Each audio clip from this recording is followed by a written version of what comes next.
Chapter 1. The Night of 1,000 Lanterns. The village of Willow End had many traditions, but none captured its spirit quite like the Lantern Festival. Every autumn, as the evenings grew longer, and the first hints of winter touched the countryside, villagers gathered beside the River Wren to celebrate a custom older than anyone could accurately remember. Hundreds of lanterns would be lit. Children carried small paper lanterns decorated with bright colours. Families hung larger lanterns from trees and market stalls. At the end of the evening, the entire village would gather beside the river for the grand release, watching hundreds of glowing lights drift into the darkness. For the people of Willow End, the festival was more than a celebration.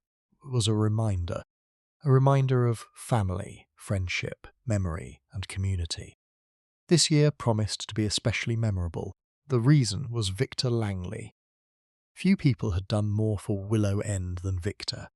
At 68 years old, he was one of the wealthiest men in the county, and undoubtedly the most influential resident of the village. For the years he had donated money to schools, repaired church buildings, funded local businesses, and sponsored community events.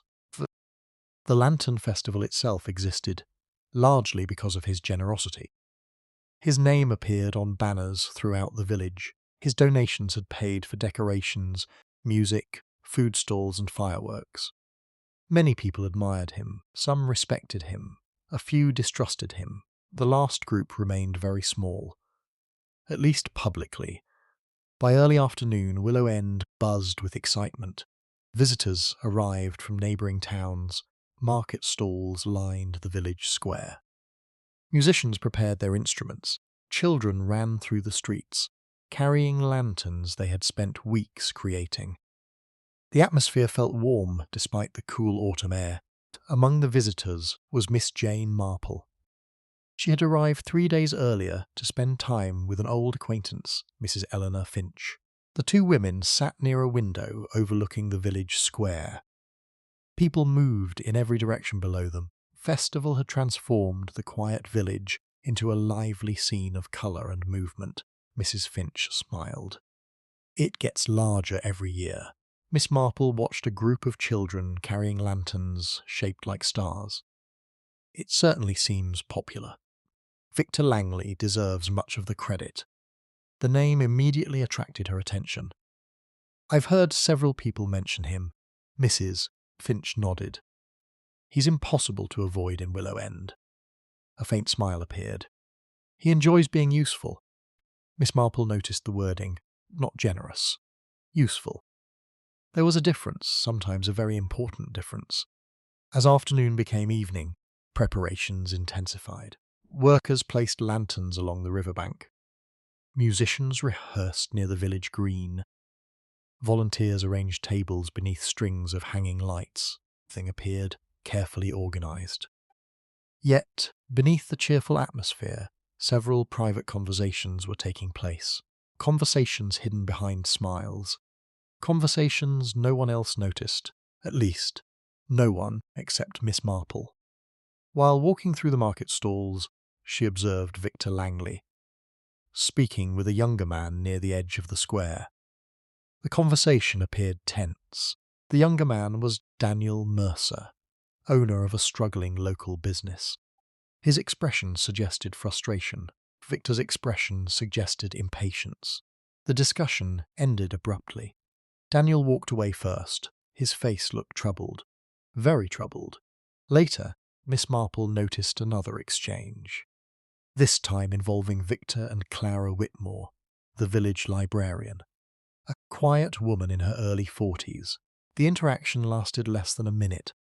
Yet Clara's reaction seemed unusually emotional.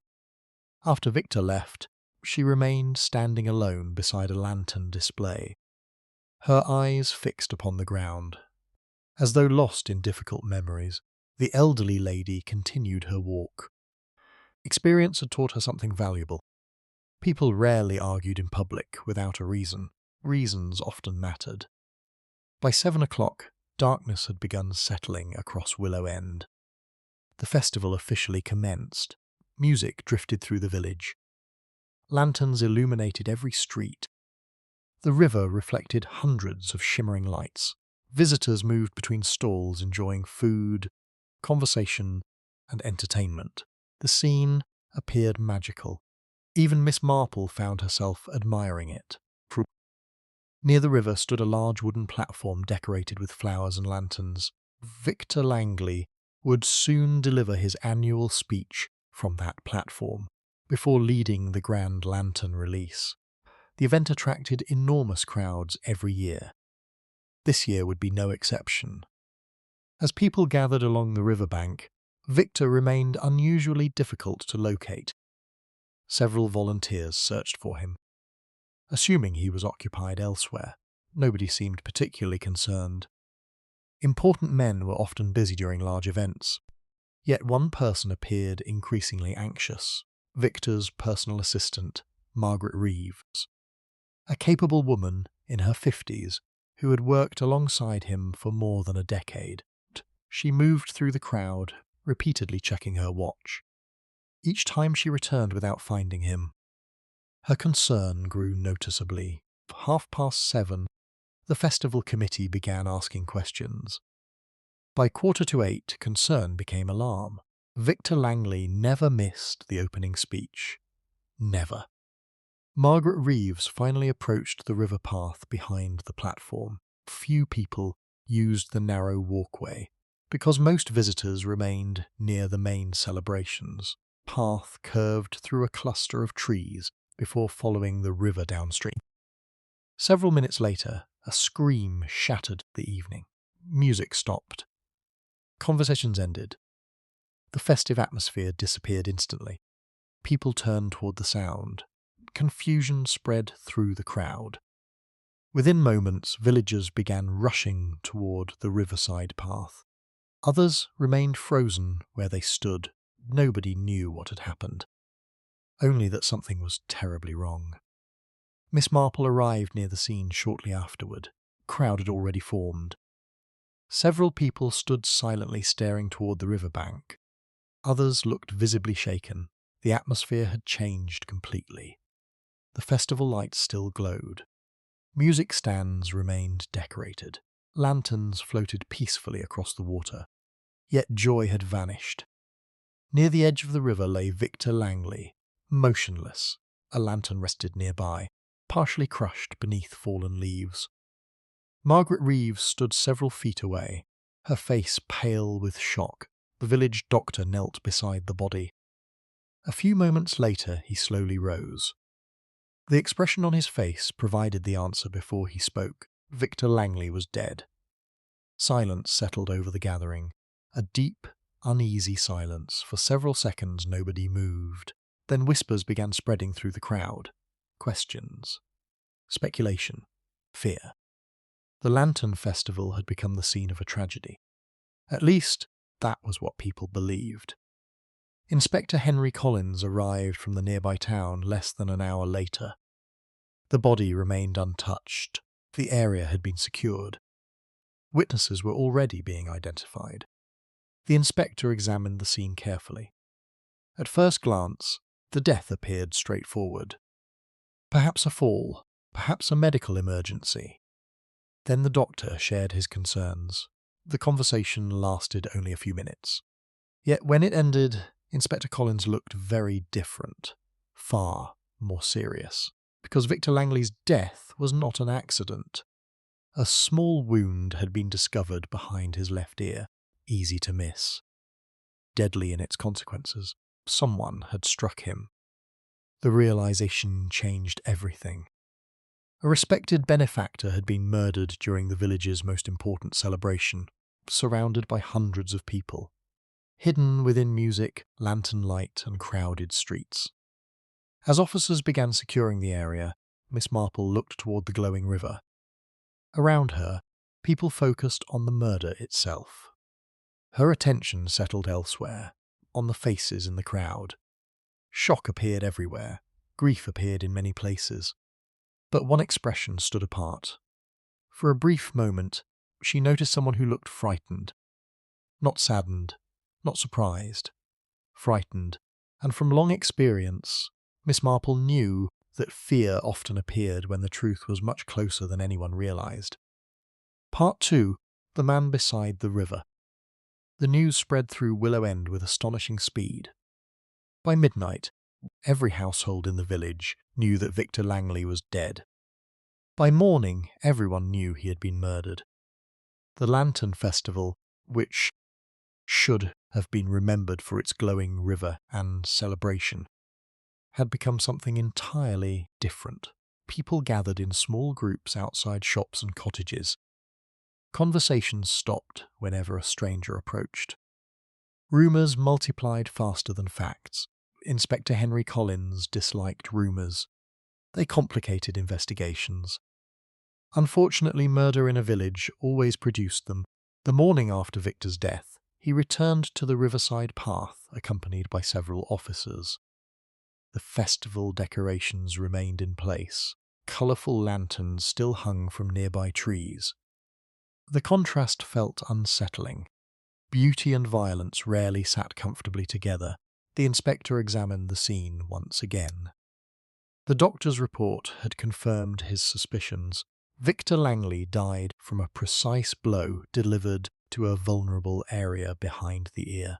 Attack required neither exceptional strength nor complicated planning. It required opportunity. Opportunity had existed in abundance during the festival. Hundreds of people moved freely through the village. Visitors arrived from neighbouring towns. Crowds gathered along the river bank. Music filled the air. The killer had chosen the perfect moment. Collins stood near the spot where the body had been discovered. Something about the location troubled him. Victor was supposed to be on the main platform, preparing for his speech. Instead, he had walked alone to a quiet riverside path. Question was obvious. Why? Somebody must have persuaded him to go there. Meanwhile, Miss Marple spent the morning with Mrs. Eleanor Finch. The village atmosphere had changed dramatically overnight.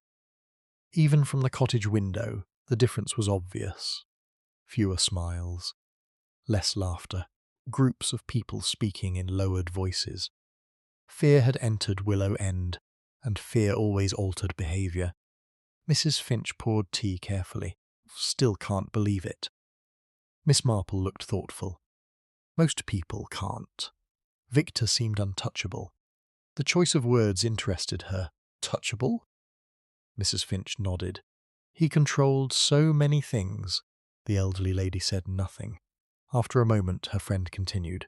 School renovation, the library funding, the village hall. She paused. Many people depended on him. Again, Miss Marple noticed something. People often described Victor's generosity. Yet they repeatedly mentioned dependence. Dependence created gratitude. It could also create resentment. The distinction was worth remembering. At the police station, interviews had already begun. Margaret Reeves, Victor's personal assistant, became one of the first witnesses questioned. She sat across from Inspector Collins, looking exhausted. Dark circles beneath her eyes revealed a sleepless night. "When did you last see Mr. Langley?" the inspector asked. "Around 7:15. "Where?" "Near the festival platform." Her answer arrived immediately. "He said he needed to meet someone." The room became very still. Collins leaned forward slightly. "Did he mention who?" Margaret shook her head. "No." The inspector made a note. A meeting, private enough to occur away from the crowds. Potentially very important. What was his mood? The question produced hesitation, brief hesitation. Yet Collins noticed it. He seemed distracted. "How?" Margaret lowered her eyes. As though something was bothering him, the inspector remained silent. Encouraging witnesses to continue often proved more effective than interrupting. Margaret did exactly that. There were several phone calls during the afternoon. The room grew quieter. "What sort of calls?" "I don't know." She folded her hands, but they upset him. The information immediately attracted attention. Victor Langley apparently expected a private meeting. He had received troubling phone calls, and hours later he was dead. The pattern was beginning to emerge. Across the village, another conversation was taking place. Daniel Mercer sat inside his struggling hardware shop, speaking with an officer. Several witnesses had seen him arguing with Victor during the festival preparations. The matter required investigation. It wasn't a serious argument, Daniel insisted. The officer continued writing. What was it about? Daniel sighed heavily. Funding. The answer surprised nobody. His financial difficulties were well known. Mr. Langley promised support months ago. A shadow crossed his face, then changed his mind. The officer listened carefully. Were you angry? Daniel looked toward the window. Disappointed. The distinction sounded deliberate, perhaps too deliberate. What happened after the discussion? I returned to work. Can anyone confirm that? Several seconds passed before Daniel answered. A customer arrived around 7:30. The officer made another note. An alibi, potentially useful, potentially incomplete. Meanwhile, Miss Marple decided to take a walk through the village. Fresh air often helped organize thoughts. More importantly, people frequently shared information during casual encounters. The village bakery proved particularly useful. It always had. While selecting a small loaf, she overheard two women discussing Victor Langley. Neither realized she was listening. He wasn't as generous as people believed. The first speaker sounded confident. Her companion looked surprised. What do you mean? The woman lowered her voice. My brother worked for him. Miss Marple continued examining bread while paying close attention. He said, Victor never gave anything without expecting something in return. The conversation ended as customers entered the shop, yet the comment remained with her. Human nature rarely changed. Some people gave freely. Others treated generosity as a form of influence. The difference could be difficult to detect. By afternoon, Inspector Collins had accumulated several witness statements. One attracted particular attention. A teenage volunteer working near the river remembered seeing Victor shortly before his death. More importantly, he remembered seeing someone with him. The witness sat nervously across from the inspector. Can you describe the persons? The boy frowned. Didn't see much. Anything helps. The teenager thought carefully. A dark coat. The answer sounded disappointing. Half the village owned dark coats. Then he added another detail. The person carried a lantern. The inspector looked up. A lantern? The boy nodded. It had blue paper. For several seconds, silence filled the room. Blue lanterns. Now that was useful. Festival lanterns followed traditional colours. Red, gold, white. Blue lanterns were considerably less common. The clue might prove important. Later that evening, another discovery occurred. Officers searching Victor Langley's office found a torn envelope hidden inside a desk drawer. The envelope contained part of a handwritten note. Only a fragment survived. Several lines were missing. The remaining words created immediate interest. You promised years ago. The sentence ended there. Nothing else remained complete. Yet those 4 words changed the direction of the investigation. A promise. Made years ago. Perhaps long ago. The note suggested Victor's murder might involve more than recent disagreements. It hinted at history. Unfinished history. Dusk settled over Willow End. Miss Marple sat quietly, reviewing everything she had learned. Victor Langley received troubling phone calls. He arranged a private meeting. Someone led him to the riverside path. A witness observed a figure carrying a blue lantern. And finally, a fragment of a note referenced an old promise. The elderly lady gazed toward the darkening village. Murder committed during a crowded festival seemed complicated. Yet complicated cases often rested upon surprisingly simple emotions. Resentment, disappointment, betrayal, regret. The torn note interested her most, not because of what it said, because of what it suggested. Promises mattered, particularly old promises. People often remembered them long after everyone else forgot. And somewhere within Victor Langley's past, forgotten promise was beginning to cast a very long shadow over the present. Part 3, Promise from 20 years ago. By the third day after Victor Langley's death, Willow End felt like a different village. Colourful lanterns had been removed. Festival stalls stood empty. Visitors had gone home. Only questions remained. Questions seemed to follow every conversation. Who killed Victor Langley? Why had he gone willingly to the riverside path? What was the promise mentioned in the torn note discovered in his office? Inspector Henry Collins intended to find answers. The investigation had already produced several intriguing details. A private meeting, a figure carrying a blue lantern, mysterious phone calls, an unfinished note. Each clue pointed somewhere. The difficulty lay in determining where. That morning Collins returned to Victor's house. Property stood on a hill overlooking Willow End. Large windows faced the countryside. Carefully maintained gardens surrounded the building. The house reflected Victor himself. Impressive. Orderly, designed to project success. Margaret Reeves greeted the inspector at the door. She looked tired. The previous days had clearly taken their toll. "I've been sorting through some of Mr. Langley's papers." The inspector immediately became interested. "And?" Margaret hesitated. "I found something unusual." She led him to Victor's study. Several boxes sat open across the room. Files and correspondence covered the desk. Margaret removed a folder from one of the boxes. This was hidden behind a cabinet. The inspector opened it carefully. Inside were letters, very old, dated more than 20 years earlier. The first few appeared harmless. Business matters, local projects, charitable donations. Then Collins discovered a name that appeared repeatedly: Edward Hargrove. The inspector frowned. The name meant nothing to him. Who was Edward Hargrove? Margaret shook her head. "I don't know," the inspector continued reading. Several letters discussed financial arrangements, referenced meetings. One sentence immediately attracted his attention. "I trust you will honour your promise when the time comes." Collins read the line again. A promise. Another reference. Not coincidence. The room suddenly felt much quieter. The inspector carefully placed the letter aside. For the first time, he suspected Victor's murder might be connected to events decades old.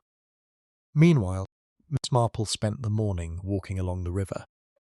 The path where Victor died remained closed to the public. Police officers still guarded the area.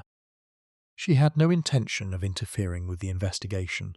Observation often proved more useful than interference. As she approached a nearby footbridge, she encountered Clara Whitmore. Village librarian appeared distracted. Her usual calm demeanour seemed strained. After exchanging greetings, they began walking together. "Village feels unsettled," Clara said quietly. Miss Marple nodded. "Murder tends to have that effect." A brief silence followed. Clara glanced toward the river. "Victor Langley helped many people." The statement sounded rehearsed, though she had repeated it several times already. Miss Marple listened.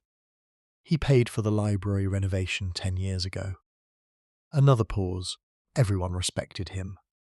The elderly lady noticed something interesting. Clara spoke of respect. Not affection, not friendship. Respect. Words often revealed more than people intended. Before they parted, Miss Marple asked a simple question. "How long did you know Mr. Langley?" Clara stopped walking. "Only for a moment. Most of my life." Then she continued down the path. The answer lingered in Miss Marple's thoughts. Most of my life. Not many villagers could say the same. Back at the police night station, another witness had arrived. His name was Thomas Reed, tired postmaster. He had come forward after hearing about the torn note. The elderly man sat opposite Inspector Collins. "I remembered something." The inspector leaned forward. "An argument." The answer immediately captured attention. "When?" Thomas looked toward the ceiling while calculating. About 20 years ago. The room became still. Between whom? Victor Langley and Edward Hargrove. The name instantly connected with the letters. Collins remained silent, allowing the witness to continue. Happened outside the village hall. Thomas folded his hands. The argument became quite heated. What were they arguing about? Postmaster frowned. I couldn't hear everything. A pause followed. Only one sentence. The inspector waited. Thomas spoke carefully. Said Victor had ruined a man's future. Silence settled over the room. The statement felt important. Very important. Did he mention whose future? Thomas shook his head. No. The inspector made a note. Ruined a man's future. Promises. Old disputes. Edward Hargrove. The investigation was beginning to reveal a hidden layer beneath Victor's public image. That afternoon, another discovery emerged. Officers reviewing festival photographs noticed something unusual. Several images taken shortly before Victor's death showed people gathering near the river. Most photographs appeared ordinary. One did not. A figure carrying a blue lantern appeared in the background. Unfortunately, the image was blurred. The person's face remained impossible to identify. Yet another detail stood out. The lantern itself. Unlike the others used during the festival, it displayed a silver ribbon attached to its handle. Inspector Collins stared at the photograph. Blue lantern with a silver ribbon. A specific object. Potentially traceable. The clue offered something concrete at last. Elsewhere, Miss Marple paid a visit to Mrs. Eleanor Finch. Her friend possessed an impressive knowledge of village history. More importantly, she enjoyed discussing it. When Miss Marple mentioned Edward Hargrove, Mrs. Finch looked surprised. I haven't heard that name in years. The elderly detective smiled gently. Then you remember him. Very well. Mrs. Finch settled into her chair. He lived here for decades. What sort of man was he? The answer arrived immediately. Proud. A pause followed. And stubborn. Miss Marple waited. People often remembered more than they initially realized. Mrs. Finch continued. His son was engaged to a young woman from Willow End. The statement seemed unrelated. Yet Miss Marple paid close attention. And? The older woman sighed. The engagement ended badly. How badly? Another silence. Then Mrs. Finch spoke quietly. The young man left the village afterward. The detail lingered. Left the village. Ruined future, perhaps. The possibility intrigued her. What was his name? Elias Hargrove. Miss Marple repeated the name silently. Something about it felt familiar, though she could not yet place it. As evening approached, Inspector Collins received the results of another search. Among Victor Langley's personal effects, officers found a locked metal box.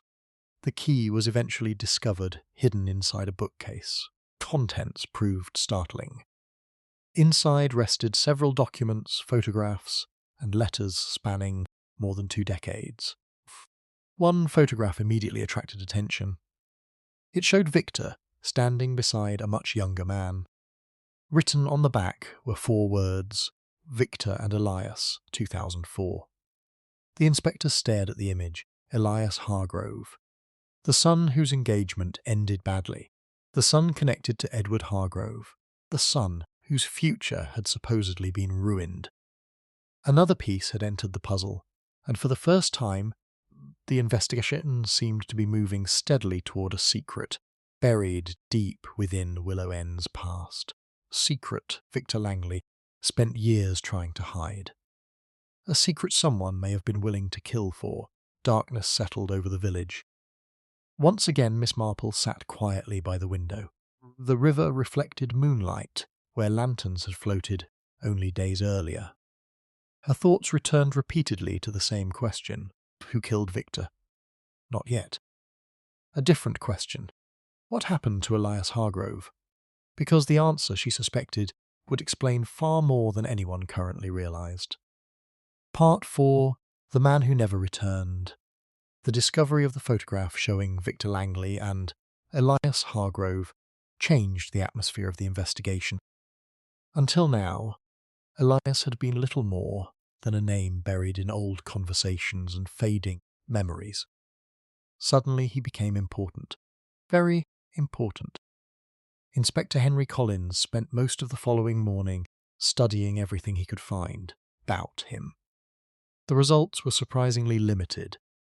Elias Hargrove had lived in Willow End until his late 20s. Then he vanished from village life. No official record explained why.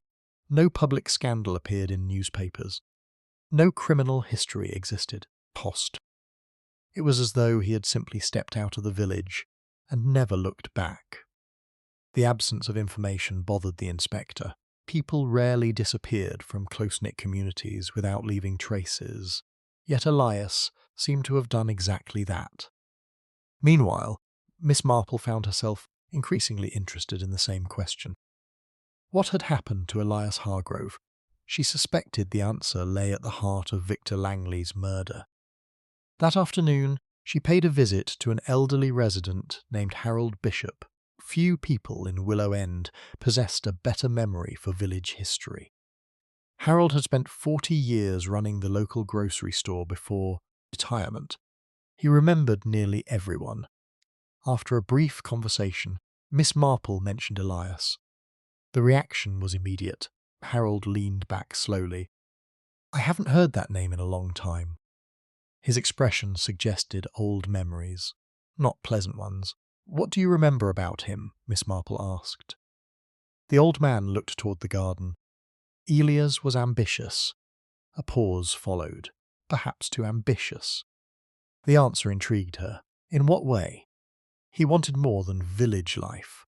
Harold smiled faintly. Planned to leave one day. Miss Marple listened carefully. Many young people dreamed of leaving villages. Few became murder victims. Decades later, there was also a young woman, Harold continued. The elderly detective remained silent. Encouraging people to continue often produced valuable results. They were engaged. Margaret told me something similar. Harold nodded. Everyone expected them to marry. A shadow crossed his face. Then everything changed. The room became very still. What happened? The old man hesitated, then answered quietly. The engagement ended. Miss Marple waited. Elias blamed Victor Langley. For several seconds, neither spoke. Another connection. Another link between Victor and the Hargrove family. What was Victor's involvement? Harold shook his head. Nobody knew. The answer was disappointing, yet not entirely surprising. Secrets often survived, because people knew consequences without knowing causes. Back at the police station, Inspector Collins received another report. Officers had manually identified the supplier responsible for producing the festival lanterns. Among the records was a list of custom orders. Most entries appeared routine. Red lanterns, gold lanterns, white lanterns. Then one detail stood out. Only 3 blue lanterns had been ordered. 3. Not dozens, not hundreds. 3. The inspector immediately requested the names associated with the orders. Minutes later, he studied the list. The first lantern belonged to a local restaurant owner. The second belonged to the village school. The third belonged to Clara Whitmore, Victor Langley's conversation partner from the afternoon of the festival. The librarian, the woman Miss Marple had observed standing alone afterward. The discovery immediately elevated her importance. That evening, Clara Whitmore found herself seated across from Inspector Collins. She appeared calm, perhaps slightly tired. Nothing more. The inspector placed a photograph on the desk. The image showed the blurred figure carrying a blue lantern. "I understand you ordered a lantern matching this description." Clara glanced at the photograph. "I did." The admission came easily. No hesitation. No reason to deny it. "When did you last have it?" The inspector folded his hands. "Psst."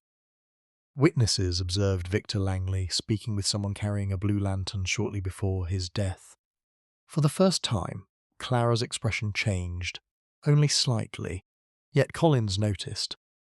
I wasn't the only person with a lantern that evening. A fair observation. Can anyone confirm where you were around 7:45? The question lingered. Several seconds passed, then Clara answered, helping at the library stall. Who can verify that? Several volunteers.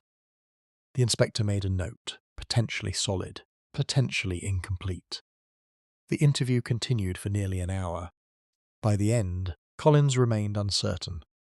Clara seemed truthful, yet something felt unfinished, as though part of the story remained untold. Later that evening, Miss Marple sat with Mrs. Eleanor Finch discussing the latest developments. The conversation eventually returned to Victor Langley. As most conversations did, he always appeared so respected, Mrs. Finch remarked. Miss Marple stirred her tea thoughtfully. Respect and affection are not always the same thing. Her friend looked surprised. What do you mean? The elderly lady considered her words carefully. Many people respected Victor's influence. A pause followed. Fewer seemed to have liked him. The distinction settled heavily between them. Mrs. Finch thought about it, then nodded slowly. You may be right. Comment reflected something Miss Marple had noticed repeatedly.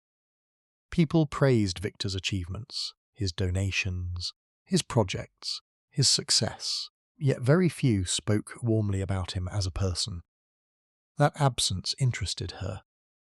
Greatly, the following morning brought another breakthrough. Among the documents recovered from Victor's locked metal box, investigators discovered a bundle of letters tied together with blue ribbon. The letters all came from the same individual, Elias Hargrove. Inspector Collins read them carefully. The earliest letters were friendly, hopeful. They described plans and ambitions. Then the tone gradually changed. Disappointment replaced optimism. Frustration replaced trust. Finally, one letter stood apart from the others, the final letter, written approximately 19 years earlier. The handwriting appeared, hurried, angry. Several lines immediately captured the inspector's attention. You promised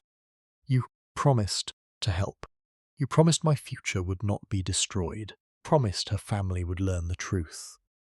Collins stared at the words, then continued reading. The final sentence struck even harder. One day everyone will know what you did. The room became silent. Victor had kept the letter for nearly 2 decades. Why? The answer seemed obvious. Because it frightened him. Elsewhere, Miss Marple received an unexpected visitor. Margaret Reeves arrived shortly before sunset. Pause. Victor's assistant looked troubled. More troubled than before. I remembered something. The statement immediately captured Miss Marple's attention. What sort of thing? Margaret sat carefully. About the day of the festival. The elderly detective waited. Victor received a letter that morning. Room became still. A letter from whom? Margaret shook her head. I don't know. The answer sounded genuine. He read it privately. Pause followed. Afterward, he seemed shaken. Miss Marple leaned slightly forward. What happened to the letter?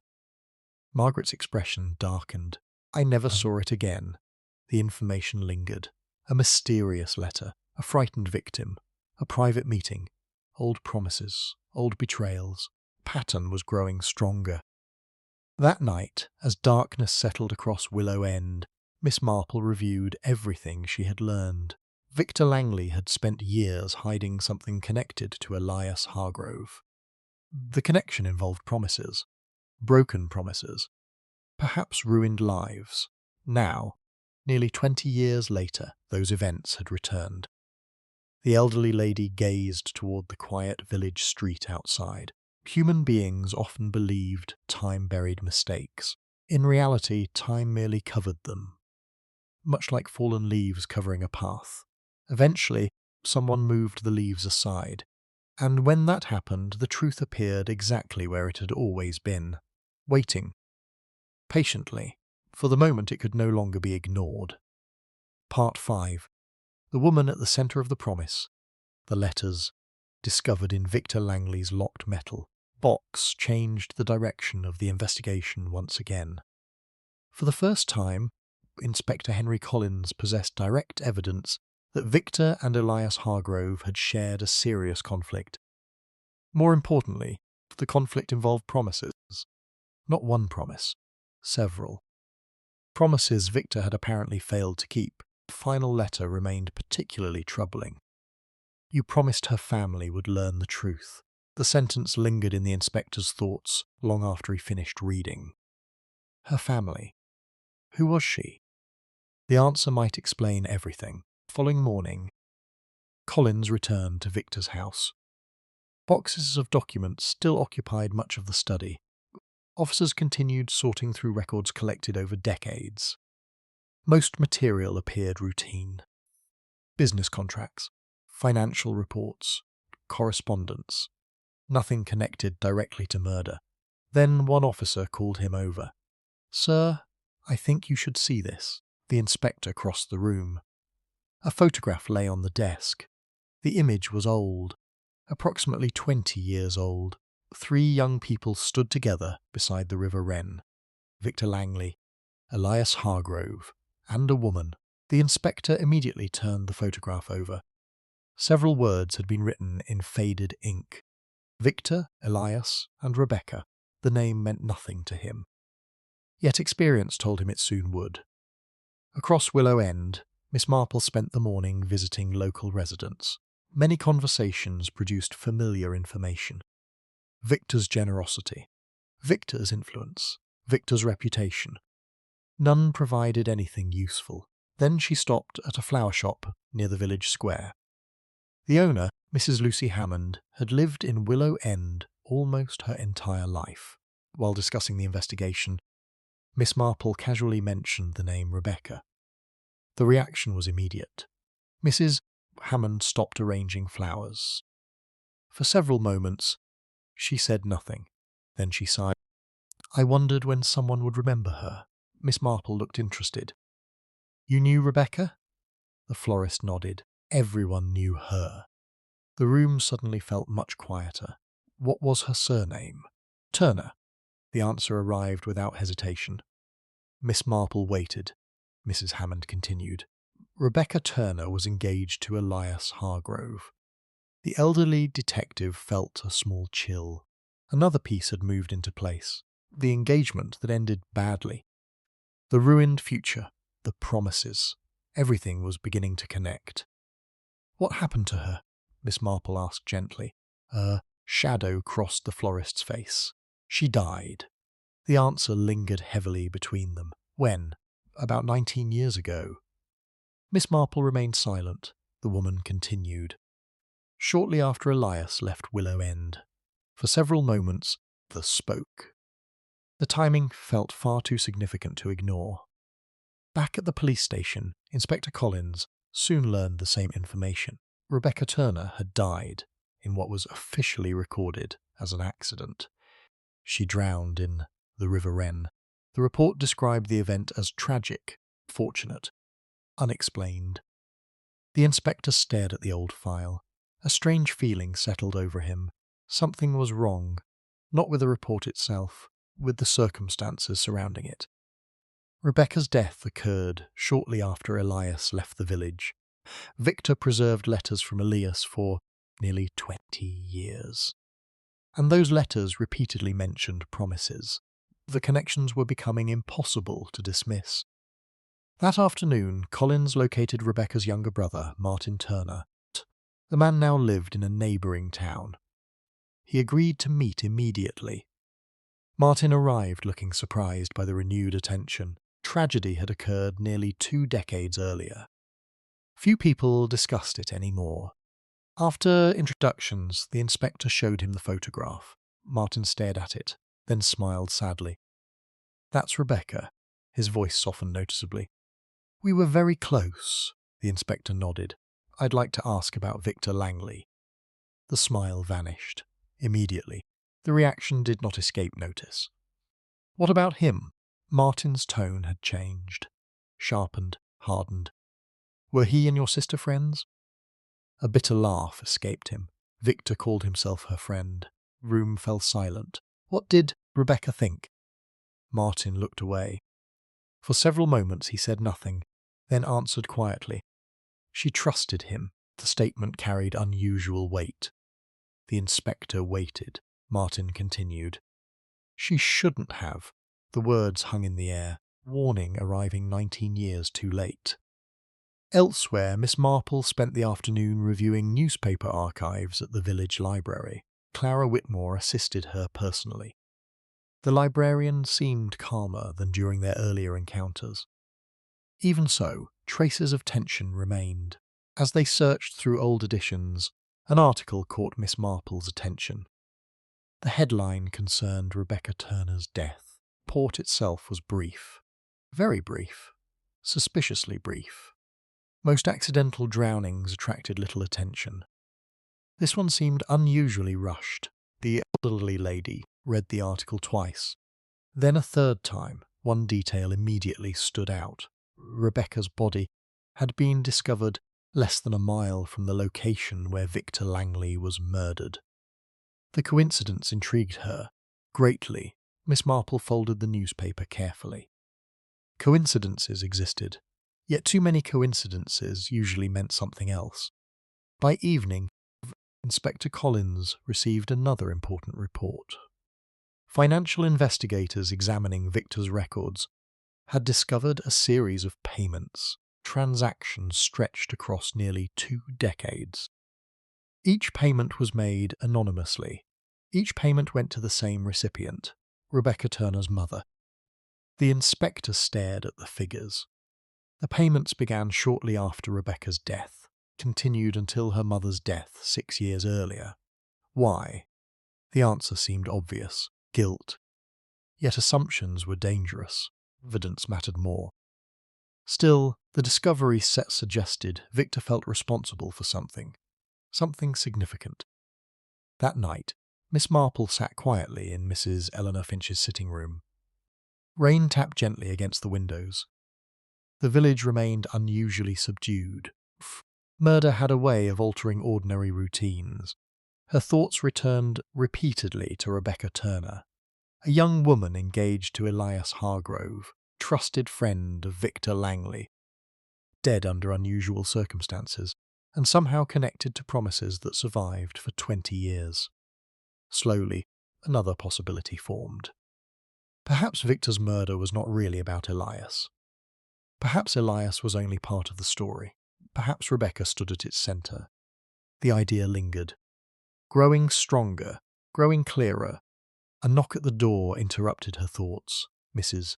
Finch entered, carrying a small envelope. "This arrived for you." Miss Marple accepted it. The envelope contained no signature. Inside rested a single folded page. The message consisted of one sentence. Rebecca never knew the whole truth. Nothing more, no explanation, no name, clue regarding the sender. Miss Marple read the sentence several times. Then she smiled faintly. Not because the message solved anything, because it revealed something important. Someone was frightened.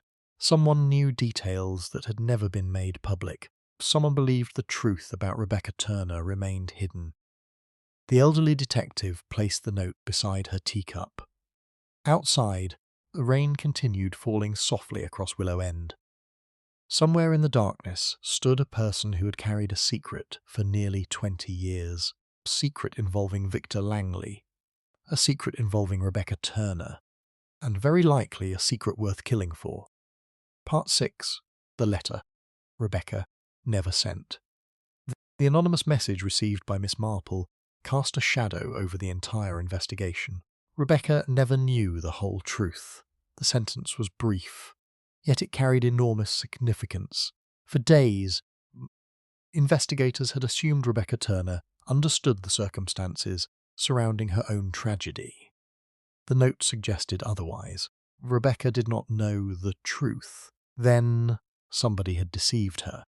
And if somebody had deceived her, Victor Langley's role in the story might be very different from what everyone believed. The following morning, Inspector Henry Collins returned to Victor's study. The room had become the centre of the investigation. Boxes remained stacked against the walls, documents covered every available surface. Officers continued sorting through decades of correspondence. Most discoveries produced little value. Then another breakthrough emerged. An officer, examining a hidden compartment inside an old writing desk, uncovered a bundle of papers tied with faded string. The papers included financial records, personal notes, and several letters. One letter immediately attracted attention. The envelope bore Rebecca Turner's name, yet it had never been mailed. Inspector Collins unfolded the document carefully. The handwriting belonged to Victor Langley. As he began reading, the atmosphere in the room changed. The letter had been written 19 years earlier. Only weeks before Rebecca's death, several paragraphs discussed matters the inspector did not yet understand. Then one sentence captured his attention. "I am trying to correct a mistake that should never have happened." Collins continued reading. The contents became increasingly personal. Victor repeatedly mentioned guilt, regret, responsibility. The final paragraph was particularly striking. "When the truth comes out, I hope you can forgive me." The inspector lowered the paper slowly. "Forgive me." The phrase lingered in his thoughts. Forgiveness implied wrongdoing, significant wrongdoing. The question remained. What exactly had Victor done? Meanwhile, Miss Marple decided to revisit the library. Clara Whitmore greeted her politely. The librarian still appeared troubled whenever the investigation arose. That fact had not escaped notice. After exchanging pleasantries, Miss Marple asked about Rebecca Turner. The effect was immediate. Clara looked away, only briefly, yet the reaction spoke volumes. "You knew her well," the librarian nodded. "We were friends," the answer came quietly. For a moment neither woman spoke. Then Clara continued. "Rebecca was kind." A faint smile appeared, far kinder than most people realized. Marple listened carefully. Was she happy? The question seemed simple. The answer was not. Clara took several seconds before responding. For a while. The room became very still. What changed? The librarian stared at the bookshelves. Elia's left. The answer arrived almost as a whisper. Miss Marple waited. Clara folded her hands. Everything changed after that. The elderly detective felt another piece slide into place. Not the final piece, but an important one. Back at the police station, Inspector Collins reviewed Rebecca's original death file once again. This time he focused on witness statements. Many seemed routine, just offered little value. One statement stood apart. It came from a fisherman who discovered Rebecca's body. The man reported seeing another person near the river shortly before the tragedy. At the time, police dismissed the observation. The description was vague. No identification followed. The statement remained buried in the file for nearly 20 years. Now it suddenly seemed important. The witness described a tall man standing near the riverbank. A man wearing a dark coat. A man arguing with Rebecca. The inspector read the statement twice. Then a third time. One detail caught his attention. The witness estimated the argument occurred less than an hour before Rebecca died. Why had nobody pursued that lead more aggressively? The answer was frustratingly simple. The investigation ended quickly, too quickly. That afternoon, Collins visited Martin Turner again. Rebecca's brother welcomed him cautiously. The previous interview had clearly stirred painful memories. This time, the inspector brought Victor's unsent letter. Martin read it slowly. His expression changed several times. Confusion, anger, sadness. When he finished, he sat silently for nearly a minute. Then he spoke. Rebecca never received this. The statement sounded obvious, yet his tone suggested something deeper. The inspector waited. Martin stared at the paper. If she had, he stopped. The room remained quiet. If she had what? Collins asked gently. Martin looked up. Things might have been different. The answer lingered. What do you mean? Long silence followed. Then Martin made a decision, a difficult one. Rebecca was expecting a child. The words landed heavily. For several moments neither man spoke. The revelation changed everything. The inspector felt his pulse quicken. A child? Martin nodded. The pain remained visible even after all these years. Very few people knew. The room suddenly felt smaller, much smaller. The inspector's mind raced through everything discovered so far. Rebecca, Elias, Victor, promises, guilt, financial payments. Pieces began moving rapidly.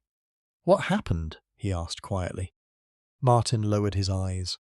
She planned to tell Elias. The silence that followed seemed endless. Did she? Another pause. "I don't know." The answer sounded genuine. For the first time, the inspector understood why Rebecca occupied such a central position in the mystery. The story was becoming far more personal than anyone imagined. That evening, Miss Marple sat beside the river. The festival crowds were gone. Only the gentle sound of water remained. Thoughts returned repeatedly to one detail. Victor's payments to Rebecca's mother. For years he quietly supported the family. Not publicly, not dramatically, privately. Consistently. The behaviour suggested responsibility. Perhaps even remorse. The elderly lady watched the river flow past. Then another possibility occurred to her. A possibility both simple and disturbing. What if Victor had not broken a promise to Elias? What if he had broken a promise to Rebecca? The idea settled firmly into place. Because people often misunderstood guilt. Guilt did not always come from causing harm directly. Sometimes it came from failing to prevent harm. The distinction mattered. Greatly. Darkness settled across Willow End. Another discovery occurred. An officer searching old storage boxes recovered from Victor's attic found a small notebook. The notebook belonged to Elias Hargrove. Its pages contained personal entries spanning several years. Most discussed work, travel, future plans. Then one entry changed everything. The words were written with unusual force. "Victor knows the truth and refuses to tell her." Inspector Collins stared at the sentence, then continued reading. Another line followed. "If Rebecca learns what happened, she deserves to hear it from him." The inspector slowly closed the notebook. The mystery had reached a turning point. Someone had hidden the truth from Rebecca. Victor knew that truth. Elias knew it as well. And 19 years later, the consequences of that silence were still claiming victims. Somewhere within that secret lay the reason Victor Langley died beside the river during the Lantern Festival. And for the first time, Miss Marple suspected the answer was very close indeed. Part 7. Secret Victor Protected. The discovery of Elias Hargrove's notebook marked a turning point in the investigation. For the first time, Inspector Henry Collins possessed evidence proving that both Elias and Victor Langley shared knowledge of a secret hidden from Rebecca Turner. Secret important enough to appear repeatedly in letters, notebooks, and conversations spanning nearly 2 decades. The question had changed. No longer who knew the truth. Now it was what that truth actually was. The following morning, the inspector sat alone in his office, reviewing everything collected so far. Victor's unsent letter, Elias's notebook, financial payments to Rebecca's family. The anonymous messages, Rebecca's pregnancy. Every clue seemed connected, yet one critical piece remained missing. The secret itself. A knock interrupted his thoughts. An officer entered carrying a folder. "We found another box in Victor's attic." Collins immediately looked interested, and the officer placed the folder on the desk. There are photographs. The inspector opened it. Most images showed village events, fundraisers, charity projects, public gatherings. Then one photograph caught his attention. The image appeared ordinary at first glance. Rebecca Turner stood beside Victor Langley, outside the village hall. Both were smiling. Nothing unusual, till Collins examined the date. written on the back. The photograph had been taken only 3 weeks before Rebecca's death. He turned it over completely. Several words had been written beneath the date. After the meeting. The inspector stared at the note. After what meeting? The answer was nowhere to be found. Yet the photograph clearly mattered to Victor. Otherwise, he would not have kept it hidden for nearly 20 years. Meanwhile, Miss Marple spent the morning visiting Martin Turner. Rebecca's brother had become one of the most important witnesses in the case. More importantly, grief often sharpened memory. People sometimes remembered forgotten details when discussing painful events. After tea was served, Miss Marple mentioned Rebecca's final weeks. Martin grew thoughtful. For several moments he simply stared at the window. Then he spoke. She seemed hopeful. The answer surprised her. Hopeful? Martin nodded, very much so. The elderly lady listened carefully. Most people expected Rebecca to have been distressed, especially given everything recently discovered. What made her hopeful? The room became quiet. Then Martin smiled sadly. She believed a problem was finally going to be resolved. Miss Marple felt immediate interest. A problem involving Victor? Martin hesitated, then nodded. The silence lingered. Did she explain further? No. A pause followed. She only said someone had finally agreed to tell the truth. The words settled heavily between them. Someone had finally agreed to tell the truth. Miss Marple felt another piece move into place. Not enough. Closer. Very close. Elsewhere, Clara Whitmore spent the afternoon at the library. Business remained slow. Most villagers preferred discussing the murder, rather than borrowing books. Shortly after lunch, Inspector Collins arrived unexpectedly. Clara appeared surprised. The inspector sat opposite her. "I'd like to ask a few additional questions." The librarian nodded. Expression remained calm, though perhaps slightly guarded. Collins removed the photograph recovered from Victor's attic. Clara immediately recognized Rebecca. That much was obvious. "You knew her well." The librarian lowered her eyes. "We were friends." The answer echoed her earlier statement. This time, however, the inspector noticed something. Sadness. Deep sadness. Not merely grief. Something older. More personal. "When was the last time you saw Rebecca?" The question produced a long silence. Then Clara answered, "The day before she died." The room became still. The inspector leaned forward slightly. "What did you discuss?" Clara folded her hands. For several moments she appeared reluctant. Then she spoke. "Her future!" The answer immediately attracted attention. "What about it?" The librarian looked toward the bookshelves. Rebecca believed everything was about to change. Another confirmation. Another reference. The same pattern appearing again and again. Something significant was about to happen before Rebecca died. Something involving truth. Something involving Victor. The interview continued for another half hour. When it ended, Collins remained thoughtful. Clara was hiding something. Not necessarily guilt. Something else. Knowledge, perhaps. Knowledge she was afraid to share. That evening, another breakthrough occurred. A retired solicitor named Peter Hafford contacted police after hearing details of the investigation. He requested an immediate meeting. Within hours, Inspector Collins sat across from him.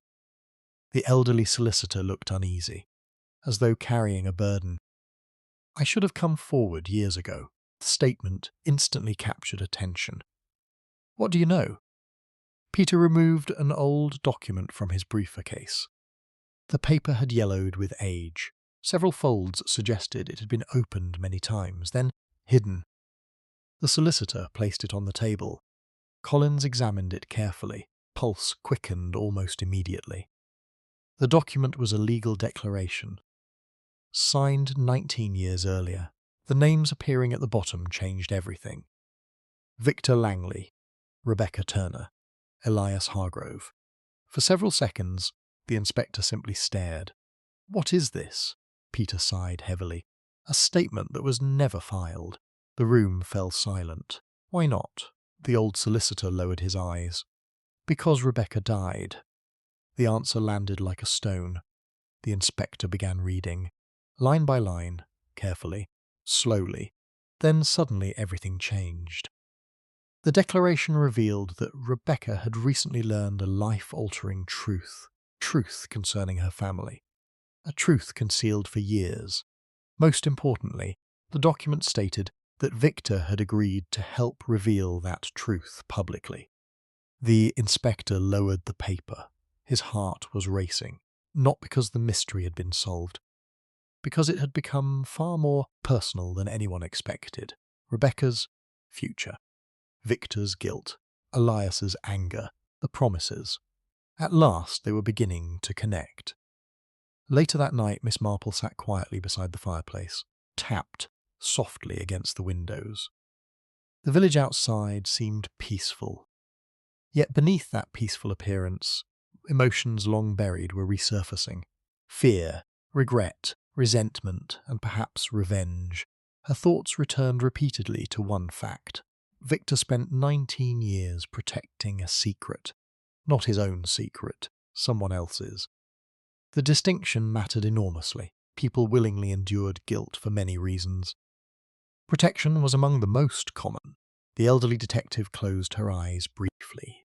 Then another realization arrived. A simple one.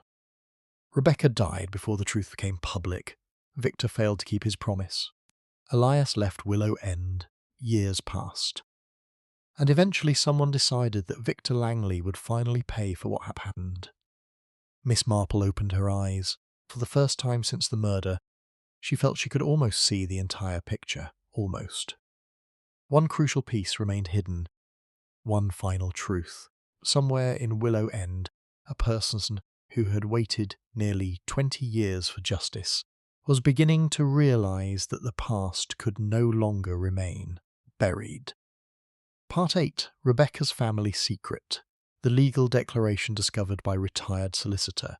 Peter Halford changed the investigation more than any clue uncovered so far. For nearly 20 years, everyone had assumed Rebecca Turner's tragedy revolved around her relationship with Elias Hargrove. Now, a different possibility had emerged. Rebecca herself had discovered something extraordinary shortly before her death, something important enough to require legal documentation. Something Victor Langley promised to help reveal. Inspector Henry Collins spent much of the following morning studying the declaration. Several sections remained frustratingly vague. Names had been omitted. Certain details appeared deliberately generalized. Even so, one fact became unmistakably clear. Rebecca had learned a truth about her family, a truth hidden for many years, and Victor Langley knew about it. The inspector sat back slowly. Pattern was becoming clearer, not completely, but enough to understand why Victor carried guilt for almost 2 decades. Meanwhile, Willow End continued living beneath the shadow of the murder investigation. The village had grown quieter with each passing day. People still discussed Victor Langley. They still discussed Rebecca Turner. But now another emotion had entered those conversations. Suspicion. Friendships felt strained. Old memories were being questioned, and every new discovery seemed to reopen wounds people thought had healed long ago, dreaming. That morning Miss Marple visited Peter Halford personally. The retired solicitor welcomed her into a study crowded with books and legal papers. After brief pleasantries, their conversation quickly turned toward the declaration. Peter nodded. "I did." Miss Marple folded her hands. "Then perhaps you can tell me something." The elderly man looked uneasy. "What would you like to know? What exactly had Rebecca discovered?" For several moments he remained silent. His expression suggested a struggle between caution and conscience. Eventually conscience prevailed. She discovered her father was not the man who raised her. The room became very still. Miss Marple felt a small chill, not because the revelation was shocking, Because it fit. Perfectly. Everything fit. The promises, the secrecy, fear, the document, the old arguments. The elderly detective waited. Peter continued. Rebecca learned she had been lied to her entire life. His voice softened. The discovery devastated her. The silence lingered. Then Miss Marple asked the obvious question. Who was her real father? Peter looked away. Several seconds passed. Then he answered. For the first time, she believed him. The solicitor knew part of the truth. Not all of it. Yet even that partial truth changed the entire case. Back at the police station, Inspector Collins received another report. Officers reviewing Rebecca's personal effects had uncovered a diary stored among belongings preserved by family. Most entries described ordinary events, work, family matters, village life. Then the final section became dramatically different. The handwriting grew hurried. The tone grew emotional. Several pages focused upon a discovery Rebecca could barely believe. The inspector read carefully. Everyone knew. Everyone except me. The sentence appeared 3 separate times. Another entry followed several days later. Victor says he will help me find proof. Collins closed the diary slowly. Proof. Once again, the same word appeared repeatedly throughout the investigation. Proof. Rebecca wanted proof. Elias wanted truth. Victor made promises. Somebody ended up dead. The connections were becoming impossible to ignore. That afternoon, Miss Marple walked beside the river. The location held a strange significance now. Rebecca died near the river. Victor died near the river. The similarities troubled her, not because she believed the crimes were identical, because she suspected they were connected emotionally. Human beings often returned to places associated with powerful memories. The elderly lady paused near the old footbridge. As she stood there, another memory surfaced. A conversation from days earlier. Clara Whitmore, the librarian, woman who seemed unusually affected whenever Rebecca's name appeared. Miss Marple stopped walking. A thought had occurred. Simple, yet important. She changed direction immediately. Less than half an hour later, she arrived at the library. Clara greeted her politely. Surprise appeared in her eyes. Back again? Miss Marple smiled gently. There is something I've been meaning to ask. The librarian nodded. The elderly detective studied her carefully, then asked a single question. Were you aware of Rebecca's family secret before she died? For a moment, Clara became perfectly still. The reaction lasted only seconds, yet it was enough. Miss Marple knew immediately. Clara lowered her gaze. You always ask difficult questions. The answer itself revealed more than any denial could have. The room remained silent. Then Clara sighed. Rebecca told me. Miss Marple sat down quietly. The librarian continued. She was frightened. A pause followed. Not because of what she learned. Another pause. Because of who already knew. The statement settled heavily between them. Who already knew, not who hid the truth, knew it existed. Miss Marple felt another piece move into place. That evening, Inspector Collins received perhaps the important discovery yet. Officers examining old village records located a series of correspondence between Victor Langley and Edward Hargrove. Among the letters was one never previously mentioned. The date immediately attracted attention.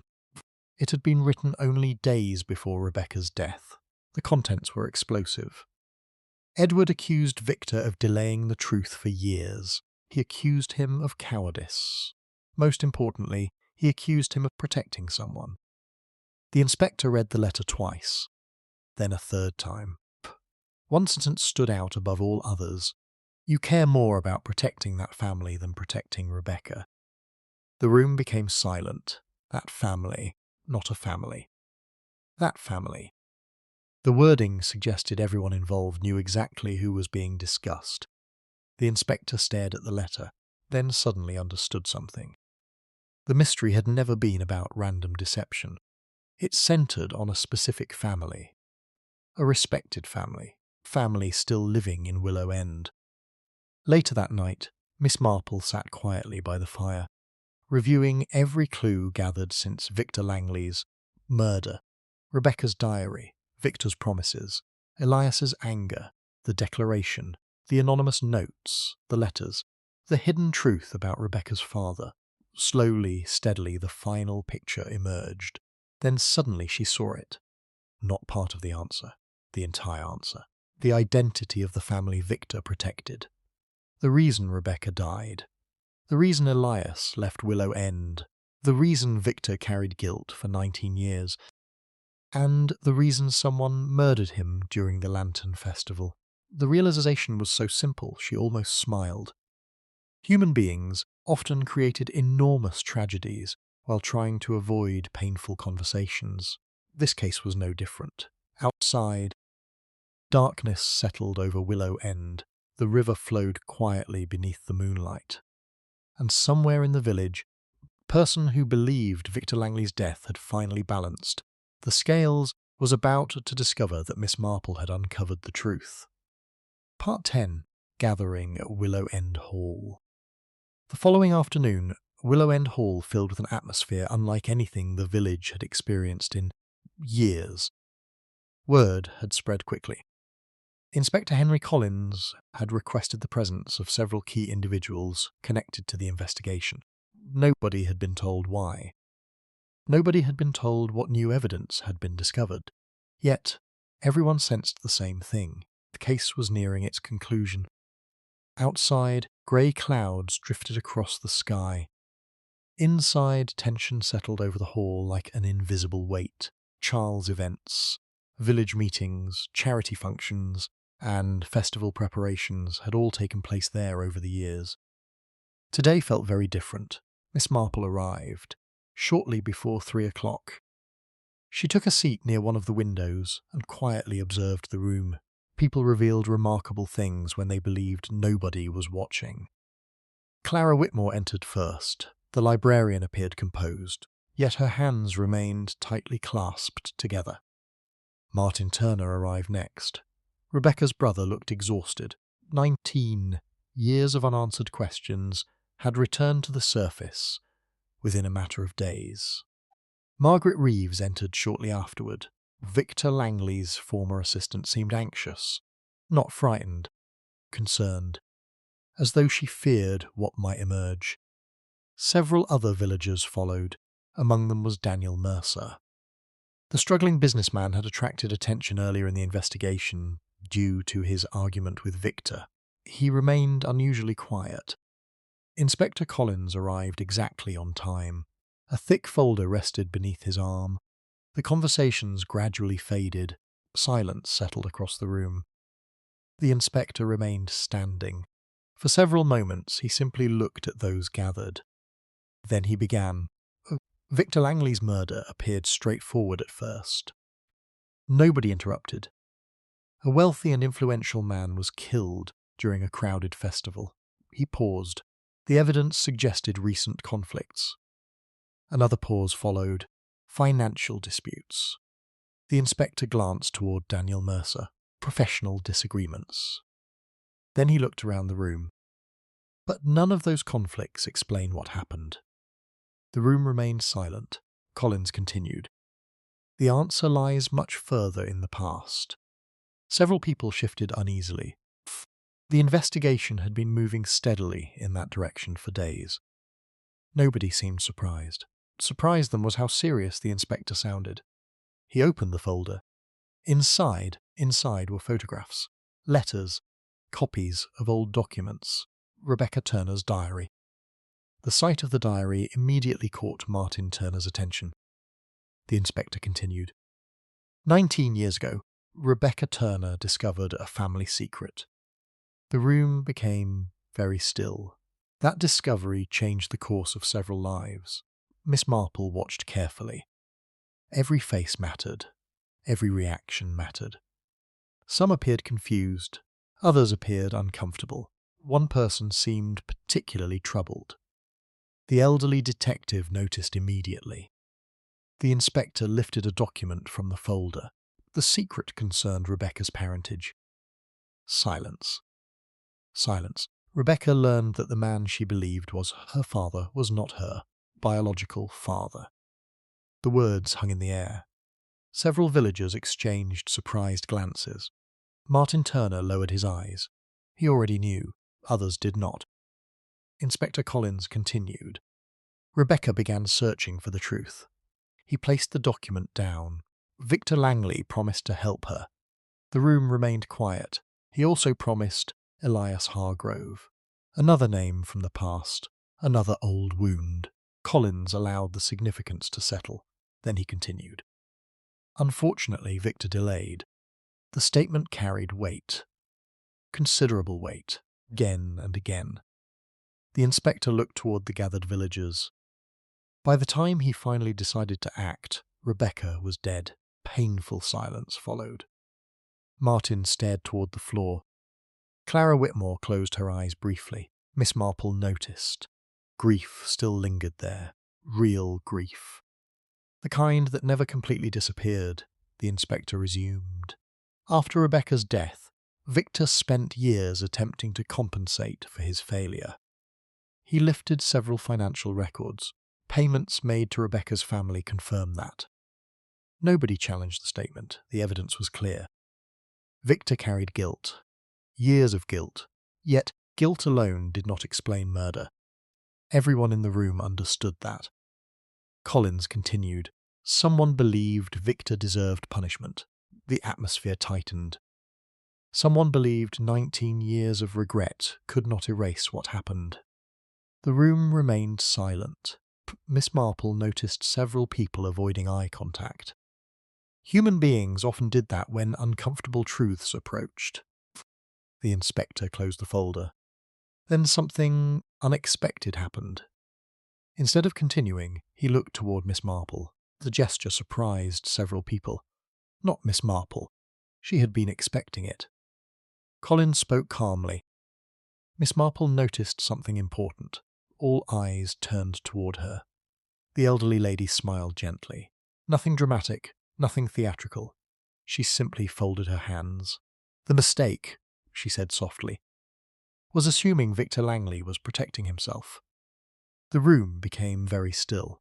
People often assumed he was a secret because it benefited him. A pause followed. In reality, he was protecting somebody else. The statement landed heavily. Several expressions changed immediately. Confusion, recognition, concern. Miss Marple continued. That decision ruined lives. The silence deepened. Rebecca lost the opportunity to learn the complete truth. Victor lost the chance to correct his mistake. And someone else spent 19 years carrying resentment. Nobody moved. Nobody spoke. The hall seemed frozen. The elderly detective looked toward the windows. Outside, the village remained quiet.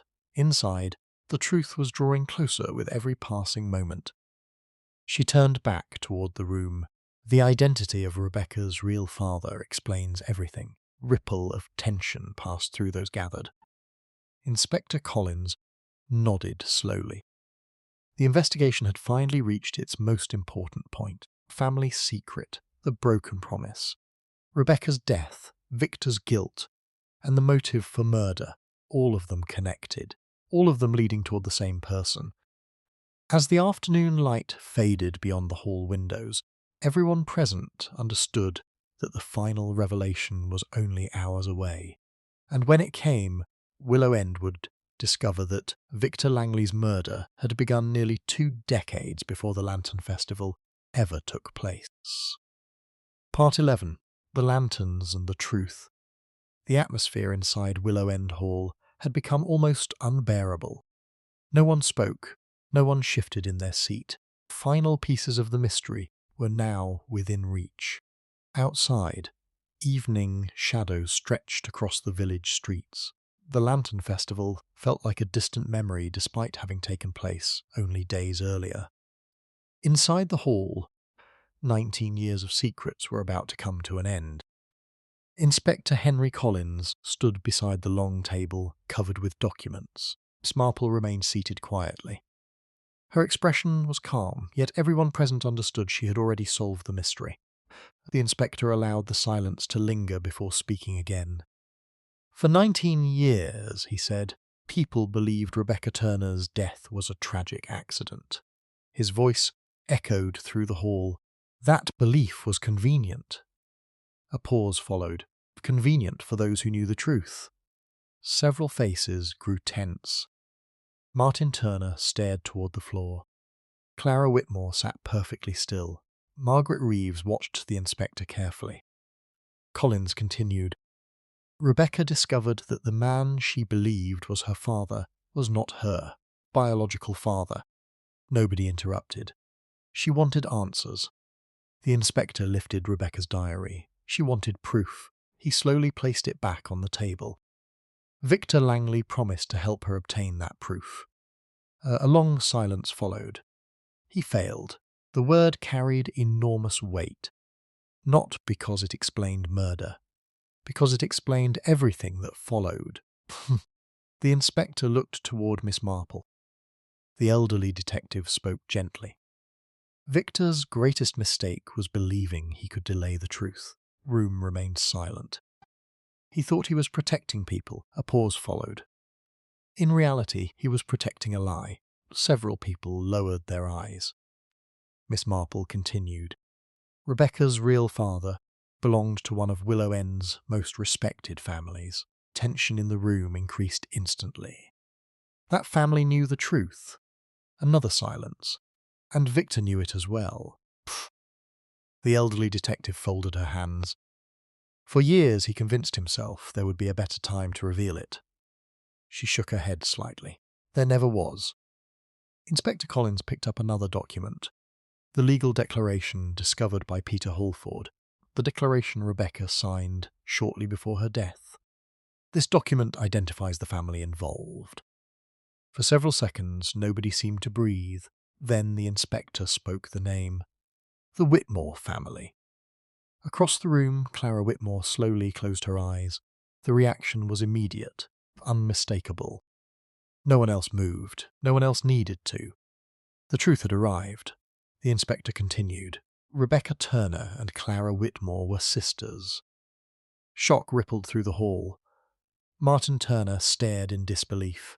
Several villagers looked completely stunned. The inspector waited for the reaction to settle. Then he continued. Different mothers, same father. Silence filled the room. The years of secrecy suddenly made sense. The hidden records, the promises, the fear, the delays, everything. Miss Marple spoke softly. Rebecca discovered the truth shortly before her death. Clara remained motionless. The elderly detective continued. She intended to make contact with members of her biological family. A pause followed. Victor agreed to help. The room remained silent. Before that could happen, Rebecca died. The tragedy settled heavily over everyone present. Inspector Collins opened another folder. We now know Rebecca's death truly was an accident. Several people looked surprised. The inspector nodded. An unfortunate accident. Room grew quiet once more. However, Victor spent 19 years blaming himself. Because if he had acted sooner, if he had kept his promise, Rebecca would have learned the complete truth while she was alive. Miss Marple looked toward Clara. For the first time, genuine sadness appeared in the librarian's eyes. Not recent sadness, old sadness, the kind carried for years. The inspector continued. Victor eventually contacted Clara. The room became very still. He told her everything. Martin Turner looked shocked. Several others appeared equally surprised. The inspector nodded. Approximately 6 months ago. Now the pieces truly began falling into place. Clara opened her eyes. Tears stood within them. Yet she remained silent. Miss Marple spoke gently.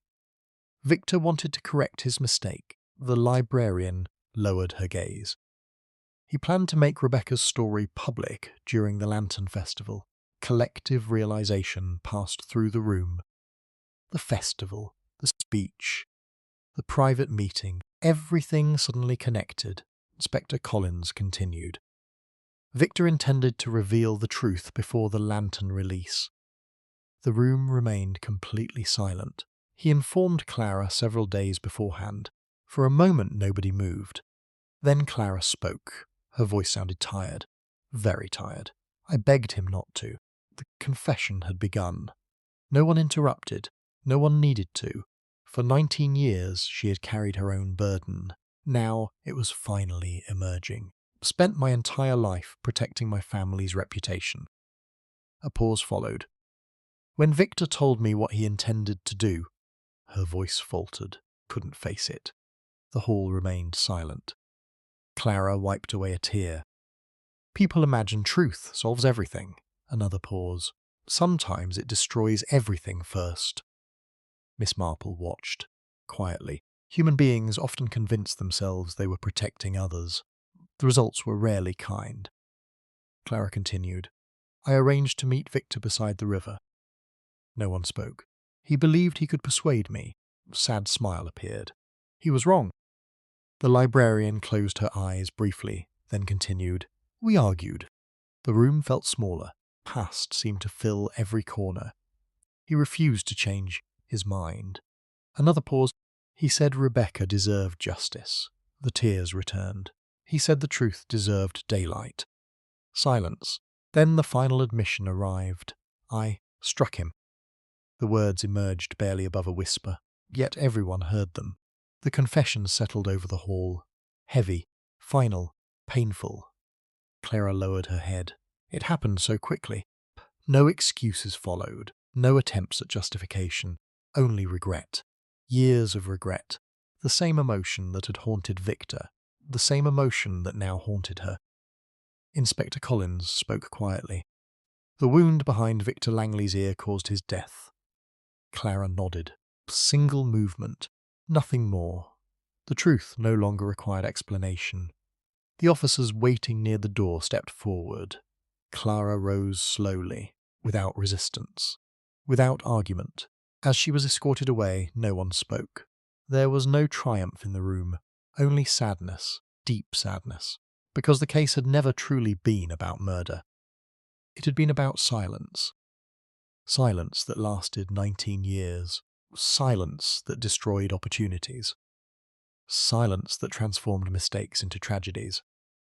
Much later, after most people had left, Miss Marple stood outside Willow End Hall. The evening air felt cool. Across the village, lanterns from the abandoned festival still hung in a few windows. Their soft light glowed against the darkness. Inspector Collins joined her. For several moments neither spoke. Then he sighed. So much suffering because people delayed the truth. Miss Marple nodded. It happens more often than people realise. The inspector looked toward the river in the distance. Victor wasn't an evil man. No, he simply waited too long. The elderly detective folded her hands, and sometimes waiting creates consequences no one intended. The silence that followed felt thoughtful rather than uncomfortable. The mystery was over. Victor Langley's killer had been identified. Rebecca Turner's story had finally been told. The promise made 19 years earlier had at last been fulfilled. The river flowed quietly beneath the night sky. And somewhere above Willow End, a few forgotten lanterns still swayed gently in the breeze. For the villagers, the Lantern Festival would never be remembered in quite the same way again. Yet one truth remained. Secrets could survive for years, sometimes decades, but eventually they emerged. Slowly, patiently. And when they did, they illuminated the darkness, just as surely as a lantern shining beside a river at night.